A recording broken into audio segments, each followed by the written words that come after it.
All right, welcome back to another episode of Just for Y'all. We are continuing from our last episode about the terrible plane crash into the helicopter at Reagan Airport in D.C. And since then, there's been another plane crash that we're going to talk about. And back with us again is our good friend Phillip Peche. How you doing, Phil? Doing well. Good. Thanks for having me back.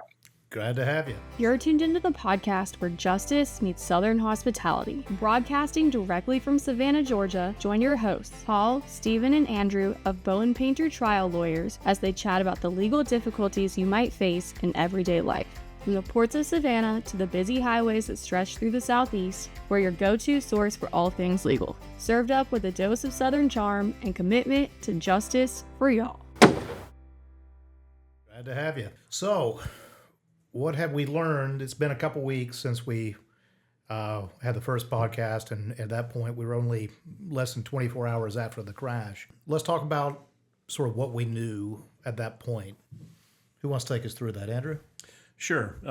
Well, just to recap, everybody remembers at this point that American Airlines Flight 5342 had a mid-air collision with an Army Black Hawk helicopter in Washington, D.C. over the Potomac River. The American Airlines aircraft was inbound to runway 33 at Reagan National Airport, and the Army Black Hawk helicopter was on a training mission and was proceeding through that same airspace across the Potomac River. You know, at the time when we had our prior podcast, we were really at the outset of the investigation, and we had more questions than answers, and frankly, I think we still have a lot of questions. But some of those questions had to do with, night vision goggles and their effect on the perception of the helicopter pilots, had to do with whether the transmissions of the various aircraft and the air traffic control were on the same frequency or not, whether all the transmissions had gone through. We had questions about just why these aircraft would be allowed in the proximity they were, given the airspace, which is both very tight and also very busy there around Reagan National Airport due to the restricted airspace, due to all the sensitive installations around Washington, D.C. So those were a lot of the questions. That's a lot of the what we discussed last time. So in the last couple of weeks, Phil, is there any new information that's come out that you think is particularly significant? The NTSB has slowly released more and more factual pieces of information that they don't always do in the course of an investigation. Often you have to wait a year, 2 years, usually no more than 2 years, but sometimes that long to get information. A couple of updates on the specific points that you mentioned.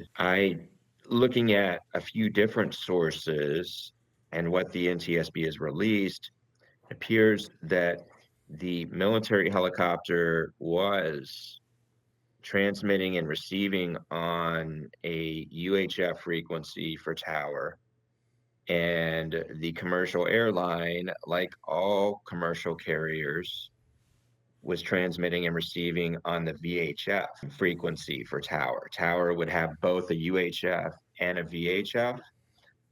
Not uncommon for military aircraft to use the UHF. And what looks to be clear is tower can transmit on both frequencies. Okay. Now, so let's take just a single transmission. Would a single transmission go out on both frequencies at the same time, or do they have to transmit on one and then switch to the other? So the aircraft transmitting on UHF is only transmitting on UHF. And that transmission's going to whomever they direct it, but anybody who's on that UHF frequency is going to hear it. Right. But my question, right? You said that the tower can transmit on both. Are they doing both simultaneously, or do they have to switch from one to the other? That is an excellent question, and it can be done sequentially. It can. You can make the same transmission on both, but I don't know. And I'd like to find this out, and I haven't seen an answer to this.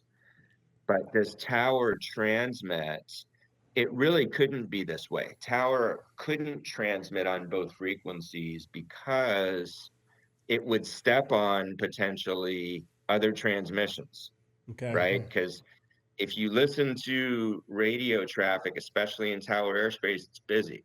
Somebody makes a request, tower responds. Somebody makes a request, tower, it couldn't work that way.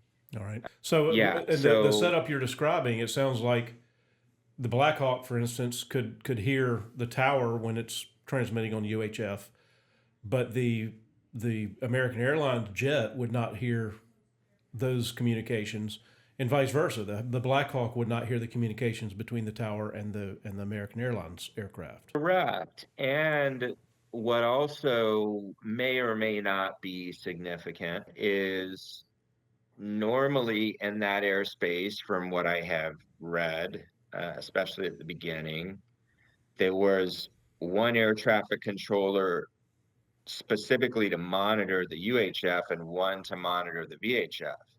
And they'd sent the one home to monitor the UHF before this happened. So there's one controller monitoring both. I mean, this is an issue in terms of the two aircraft that are converging Mm-hmm.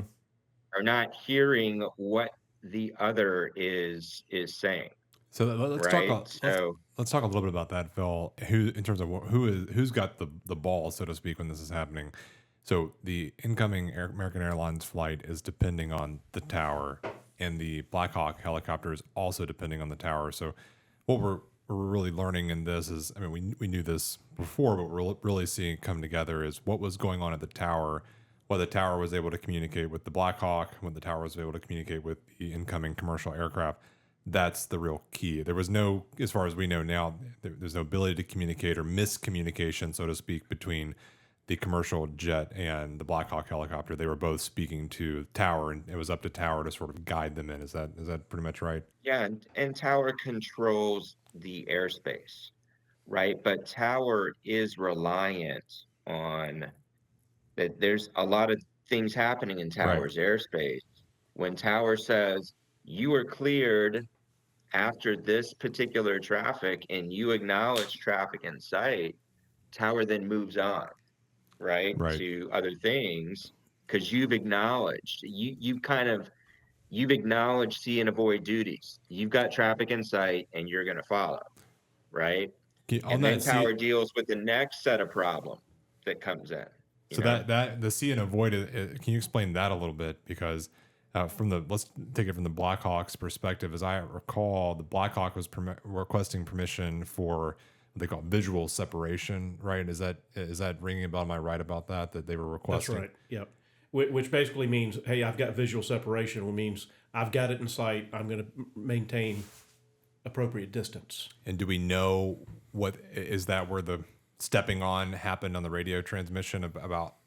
I guess do we know? Did the Black Hawk acknowledge that it was responsible for the see and avoid at that point, or did we sort of miss that before the collision happened? Have we filled that in much yet? My understanding is that they did acknowledge visual separation. I think there's speculation that perhaps they were, the tower in effect is saying, hey, do you see the jet, the American Airlines that's approaching, final, it's on final.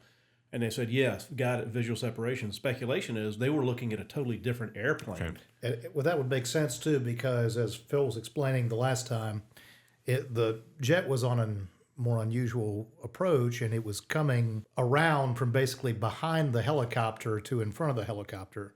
And so if they're looking even directly out the window to the left, they may not have seen it because it still would have been behind them.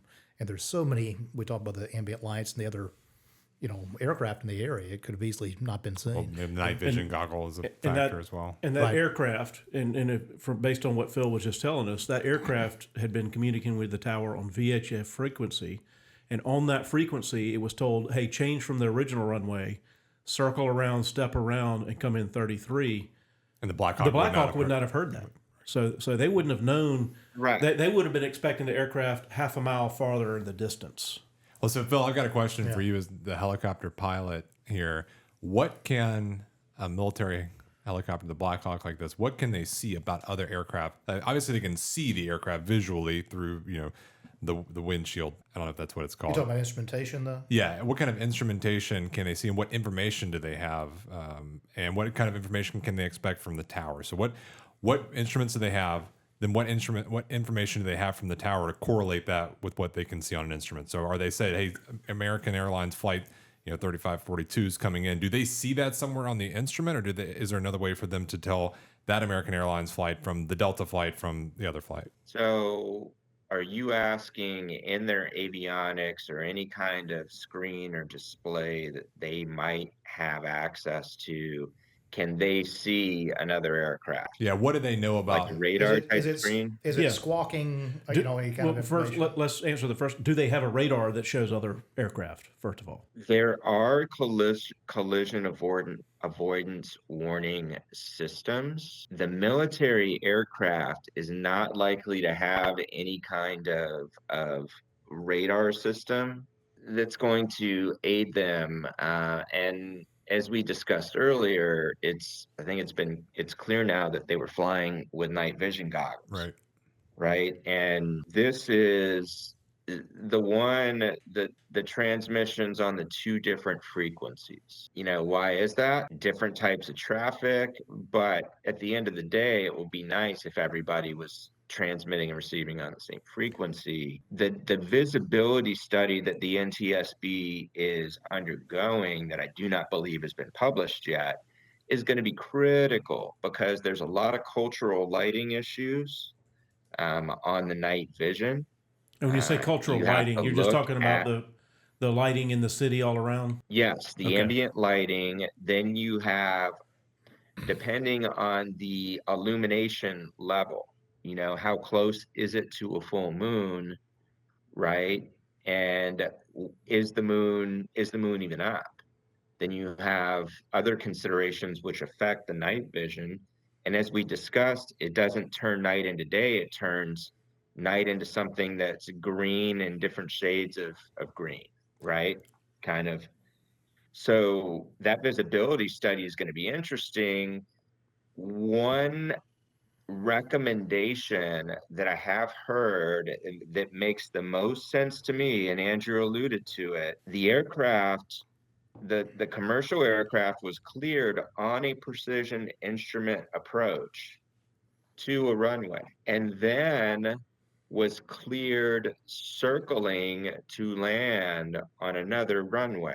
That particular procedure, if it was published that procedure is not allowed at night, now you don't have the visibility issue that you did before, and you have all the pilots using the same types of vision devices, right? Their own eyes, any kind of instrumentation they may have, anything that's augmenting, not one crew looking at the world through TV, screens, and one crew primarily relying on instruments, and then looking for at night, the landing lights to make a circling approach at night, which is not an easy thing to do, and it's not a standard type maneuver for commercial pilots. I've had this to make. question the whole time. Of course, I understand the advantage of night vision goggles, but there also seems to be a significant disadvantage. Does the disadvantage outweigh the advantage in this situation? In other words, should they have been using night vision at all? I understand it's done, but I just don't understand it. I think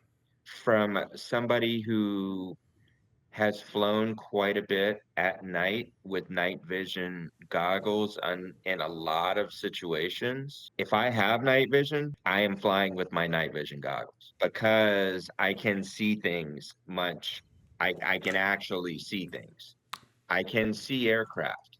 I don't just see lights, I can actually see aircraft. I can see the terrain. I can see what I want, especially as a helicopter pilot. You just around cities have to incorporate, as we discussed last time, a scan of the outside with your eyes, the MVGs, and then the instruments. You kind of have to do it. Yep. But I think this procedural change makes this type type of incident much less likely to happen, because what we know is that this particular path for a helicopter to fly 200 feet below, that deconflicts anything that could happen by altitude. That helicopter was above that. Right. Well, there's I've got one more thing I want to hit on this crash, and then let's move to the more recent one that happened. Yeah. You mentioned the traffic collision avoidance system, and I was reading something a week, 10 days ago, talking about how these systems will squawk and have an alarm in the cockpit when there's other traffic that is a potential threat. And what I read was that in and around airports, coming in for landings, those things are going off all the time. And what typically will happen is the pilots will turn it off because it's too much of a distraction. alarm fatigue. Is that something that you have seen and experienced as a pilot? Only flown with a collision avoidance system a little bit. And yes, you definitely do get some false positives. But I believe we discussed this on the last podcast. The type of avoidance that, if I remember correctly, and I'd have to go back and look, but that would give you the audio is disabled below 1,000 feet. Right. And that's where they were. They yeah, were below 1,000 feet. because this system, if you're above 1,000 feet and you get an alarm, it'll say, dive or Right. raise elevation or go right or go left. And of course, below 1,000 feet, Yeah. you don't want to get a signal to dive, and you do it and you dive into the ground. So I understand. I think that's the reason that those things are disabled below 1,000 feet. But the issue of the alarm being so distracting and so continuous in the cockpit to the extent that the pilots just disable the system, I found interesting. I think we're just speculating as to whether that was the case here. But if that's the case, then there's got to be a solution for that to make it a more usable system in congested airspace. Before we hop over to the Toronto crash, there was one more crash that happened on this crash happened January 29th. The Reagan, the medevac jet or the medical transport. I was the timeline was we have the DCA crash, the Reagan National crash on the 29th, right? January 29th.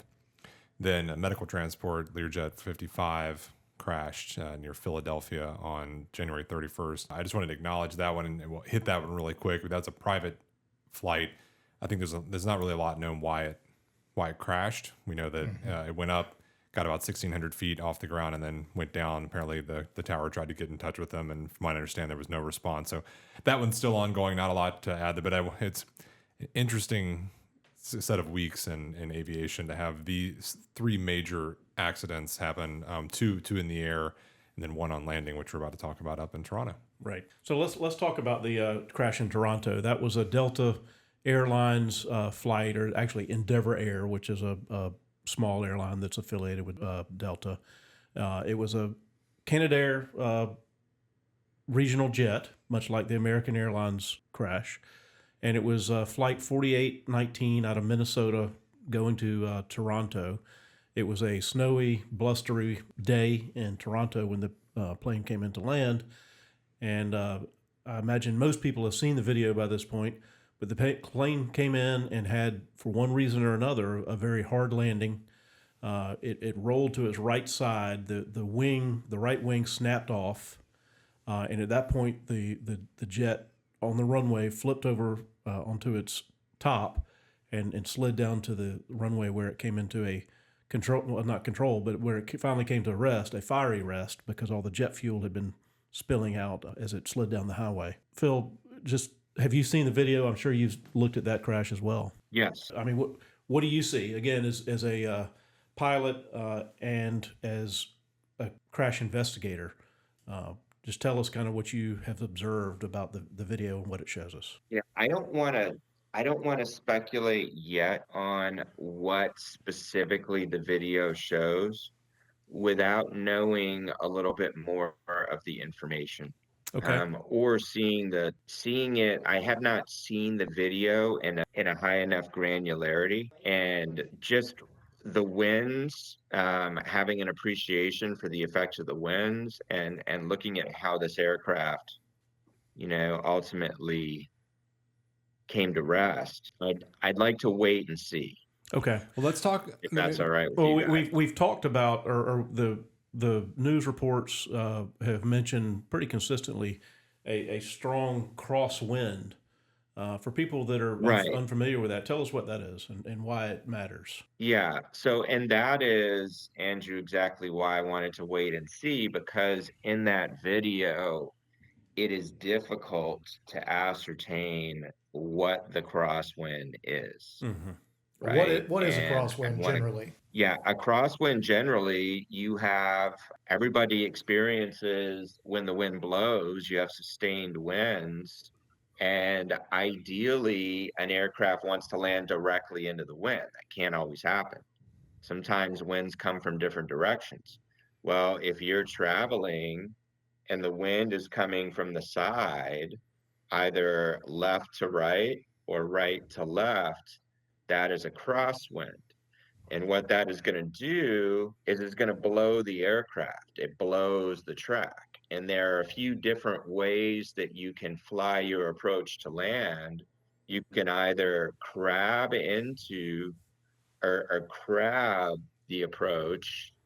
So kind of moving into the wind, and at the last minute, you then adjust the nose and point straight down the runway, or you can lean in with your wing down and top rudder out of balance to keep the nose pointed down. But at the end of the day, the crosswind landing makes your landing more difficult because you now have to deal with another variable. It's You kind of got to like deal trying with to wind. it's kind of like trying to swim across a river. You're not swimming directly across. You're swimming kind of at a 45-degree angle to beat the current at the same time. Yeah, I mean that's what it. I mean, you're Yes, kind of the but same not idea. as trying to cut drastic. into it a little bit. Yeah, just Yeah. the idea. And am I correct that all aircraft have parameters for an acceptable level of crosswind with, the degree, like how much it is completely to the side as opposed to a little bit off the nose, and then how fast, like you can land this aircraft in a 15, 20 knot crosswind, but you couldn't land it in a 30 knot crosswind. It has those parameters for each aircraft. Is that right? Yes. Yes. Here, I haven't seen any reporting to suggest that the pilots accepted or that there was a crosswind that exceeded any limitations for the aircraft. One thing that when I observe, I mean, it's all speculation, right? And this is not. We're not here to. We're not the investigators. This is a slow, deliberate process with experts. But as you get the video, it's as good as it gets for the lay observer. You can slow it down frame by frame by frame. Phil, when you pointed that out, I know that the aircraft is on a a roll, like a slight roll onto the right side. You can see where it looks like one wing is much lower than the other. I assume that there will be data showing the level of roll, right, so that they can see how much they were rolling.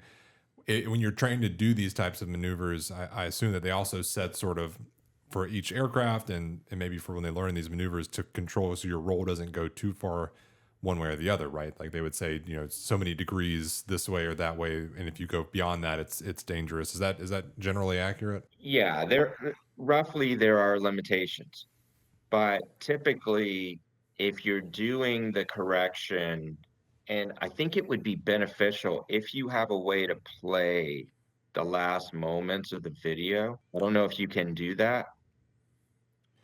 I don't know if I can either, to be honest with you, but I'll try to see if I can do it. But why don't you just walk us through, like, when you're trained to do, to adjust for these, and I know you're a helicopter pilot, but this is a fixed wing. But just talk a little bit about, are you saying that there are general parameters, but then ultimately it's up to the pilot to sort of judge based on the amount of crosswind, the approach, how much of those inputs they have to put in? It really does come down to the pilot at that point. It does. And what you need to do is, and it's ingrained pretty early on, wave offs are free. Okay. Yeah. Yeah. If something doesn't look right or smell right or feel right, it's probably not right. Or if there's any doubt, there's no wow. There's no doubt. Go around, reassess, because this will be broken down in detail Right. with a reconstruction, with that video to show exactly the flaws in the approach, most likely. And the weather That's and the why I weather like this will definitely be a video. big part of that investigation. In most aviation cases, weather, like we hire actual meteorologists to reconstruct the weather for any particular crash because it's always important. Yeah, so Paul's And got I'm it up got now. this up better. Well, Phil, and we're not here. I mean, I know you're not saying, oh, it was the pilot here, but it comes down to three real options, right? I mean, it could be some equipment failure, some pilot failure, or just something that couldn't have been controlled. And all we're talking about here is, what did the pilot have control over? I mean, when I first saw it, I thought, man, it looked like the right side landing gear just disappeared. But that could be just because there's a lot of snow and things like that. All right, Let's Phil, take can a you look see here. the screen now? Yeah. Replay that, Paul. Okay.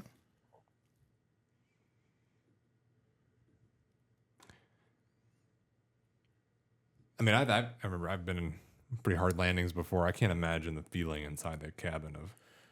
Well, and that's the remarkable thing about this crash is Right. terrible as it looks. And let's watch it here. And then it flips over on its roof. Yeah, and that flame coming out of there. Nobody was killed in that crash, Yeah, which is remarkable to a me. miracle. Yeah. That's impressive. Do you want to say anything else, Phil, before I stop the share? On what has been published so far? No, just the video. Do you want to see the video again? No, I don't need to see the video again. No. Okay. So, All right. so as a crash investigator, what are the first things you would look at with this type of crash? That video footage is, and when people are alive, you can't replace the initial eyewitness or ear witness accounts. And the closer you get those to the time of the incident, the more reliable they are, right? So we want that. We want the interview from the pilots, both of them. We want, all the records on the pilots. We want everything involved with the air traffic control, the cockpit data recorder, definitely, That the black or the box. cockpit voice recorder rather, and the flight data recorder. We want all of it. And anything on the instruments, because a lot of these instruments send back real-time information to get a sense of what was going on.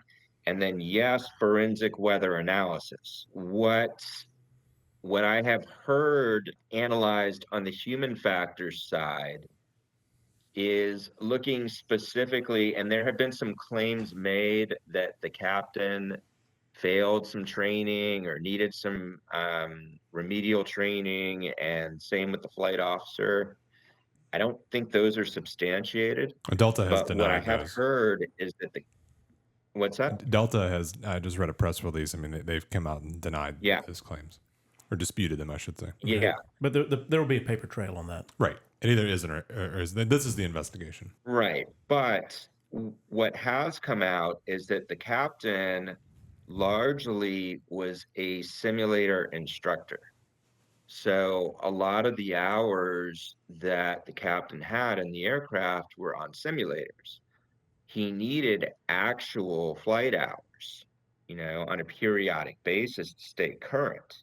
And what this suggests is the captain was current, but not necessarily proficient, right, to fly this aircraft, especially in challenging crosswind conditions that do require hand flying. You cannot rely 100% on automation when you have any type of gusting crosswinds, and that's apparently, what they had. The first officer was certified completely to be a first officer in that aircraft. No issues with certification. However, low time in that particular aircraft. What has been put out so far suggests that the first officer was at the controls. First officer, current, certified, maybe not proficient to be flying this particular approach. So it seems like from what has been put out, Delta is accepting, or the fingers are already pointing largely at Delta, which is indicative of the lawsuit that was filed very recently in federal court in Minnesota that named Endeavor Airlines as a defendant as well. And that's important because Endeavor Airlines, Minnesota based. Right. And what we do have here is a international flight, and an international flight between two countries, the US and Canada, that both signed the Montreal Convention. So Montreal Convention applies. And one of the places where you can bring suit under the Montreal Convention is the domicile or principal place of business of the defendant air carrier. So that's allowing this crash that happened in Canada, because the first venue is always where was the destination. That one you can, then it relates to the defendant. And then there's a fifth jurisdiction, where was the principal place of residence of the injured person. And that one is a very sticky one, and that you want to avoid. Here, the decision to file in Minnesota naming Endeavor Air, that handles it. And I'll also say there's another suit that's been filed in federal district court in Atlanta, naming Delta as a defendant. Interesting. Because Delta's the Georgia company. Yeah, and there were Right. That makes sense as well. Yeah, that makes perfect sense. We've talked a lot about in both these episodes about the investigation of these crashes and how do you look at it, analyzing from a crash investigation standpoint to figure out what happened. This is obviously a legal podcast. You're a lawyer. We're intending today to get into a little bit more about the claims that happened after the investigation. However, we're going to run out of time. So, what we look at here is when we look at these cases and we get a crash case, we will do kind of what we've done right here is try to analyze and use the information available to figure out who is at fault and who is not at fault. And so we can see who may have a claim, who could be a defendant. And then without rushing any more than is absolutely necessary, we'll then craft a lawsuit and file that lawsuit. And the types of claims, who you can sue, under what jurisdiction, you just talked about that a little bit. And some of the challenges in that could be 3 or 4 whole podcasts on their own. And we're not going to have time to get into it, though we know that you as a lawyer and we work with you on, aircraft crash cases, you know about that well. And I'm sorry not to get us into that discussion today, but I think it's been really, really interesting. Always interesting to hear your take on aircraft maneuvering, crashes, anything with your vast experience in that area. And I think for our listeners, it's been really great. So really appreciate you, Phil. Yeah, thank you, Phil. Thanks, Phil. Yeah, you're welcome. Enjoyed it. Have a good one. Thank you You very too. much. And thank you Thanks, again guys. for listening. Yeah, thanks, It's a good guys. And this is Justice for Y'all. We'll see you next time.